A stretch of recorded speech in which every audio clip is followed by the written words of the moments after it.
John Shagnon, PCS Outdoors, pulling out our fox and coyote traps to go trap in the water tomorrow, and wanted to show how we have a rebar stake puller on our site, PCSOutdoors.com, and this item works pretty slick.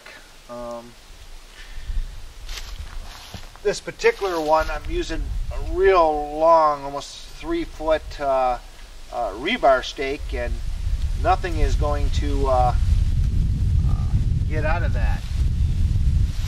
Some of our coyotes can be up to 50 pounds. But with this device, I simply hook it underneath the rebar, and you can see kind of lifts it straight out of the ground with pretty much ease. And at that point, I should be able to take it out once it broke it.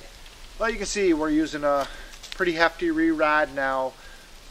The animal obviously swivels accordingly, and the animal is much lower to the ground, so no fox or coyote would be able to pull this device out of the ground. So you start using them a little bit smaller than this to save a little money, and the coyote going back and forth is going to loosen them up and they'll pump them out of the ground. But these long stakes that we sell at PCSOutdoors.com is what you need to make sure you keep that coyote in your trap after you catch him. John Shagnon, PCS Outdoors. It is October 31st, and we're going to start pulling a couple of our fox and coyote sets so we can spend a little time trapping some mink, muskrat, beaver, otter, because the season opens tomorrow in northern Michigan. We're going to, I can't remember if I have a cable stake here or a rebar, but we have a couple tools that we sell at PCS Outdoors that really do a good job when you got to pull 50 traps.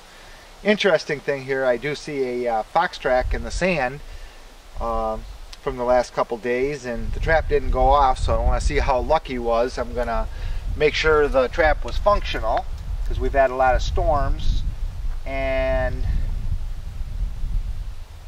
it looks like he simply missed it, and my trap's going to be over here. So it's just a lucky fox. And we're going to see what kind of, we have a cable stake, and as you can see, pretty much I can't pull that out. They're relatively inexpensive. I could cut that off, but what I do is, and then I'd have to leave some steel on the ground. So we've got this tool that we just hook onto it, and it'll quite easily come out of the ground. Find this on PCSOutdoors.com underneath trapping. It looks like we're going to leave behind one seed fox for next year. You see that it takes quite a bit of force, so that would have held any coyote or fox, but the tool did a real good job, and we'll see if we can take this same trap and catch a beaver in it tomorrow.